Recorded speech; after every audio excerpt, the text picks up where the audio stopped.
DeepSeek AI के 8 ऐसे amazing और माइंड ब्लोइंग यूजेस कि जिसमें अगर आप जीरो स्किल्ड हैं तब भी ये आपको बहुत अच्छे वे में रीजनिंग के साथ गाइड भी करेगी और उन 8 चीजों में हेल्प भी बहुत अच्छे वे में करेगी। और अगर आप पहले से उन 8 चीजों के ऊपर काम कर रहे हैं, एक्सपर्ट हैं, तो ये आपको कम से कम वक्त में उन 8 चीजों में प्रोडक्टिव स्टाइल में आपको हेल्प आउट करेगी ताकि आप अपने टाइम को बचाकर दूसरे चीजों के अंदर बेनिफिट ले सकते हैं। अस्सलाम वालेकुम व्यूअर्स, मैं हूं सलीम रजा हैकल। आप तमाम व्यूअर्स को डिजिटल हैकल यूट्यूब चैनल के ऊपर वेलकम करता हूं। डीपसीक एआई असिस्टेंट के आते ही आपने देखा है कि दुनिया में बहुत सारी चीजें चेंज हो रही हैं। गूगल की पिछले 2 दिनों में इतनी अपडेट्स आ चुकी हैं कि जो कभी भी आपको नहीं मिली थी। दूसरे तमाम यूएस बेस्ड जो एप्लीकेशंस हैं, यूरोपियन एप्लीकेशंस हैं, उन्होंने अपने तमाम के तमाम अपडेट्स लॉन्च कर दिए हैं।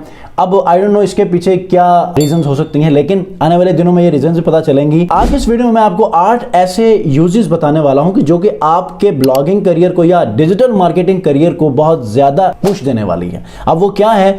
अगर आप एक ब्लॉगर हैं, मार्केटर हैं, या फिर आप कंटेंट राइटर हैं, डिजाइनर हैं, आप डीपसीक की मदद से बहुत अच्छे वे में अपने काम को ऑप्टिमाइज भी कर सकते हैं और इससे आप बेस्ट रिजल्ट्स भी ले सकते हैं।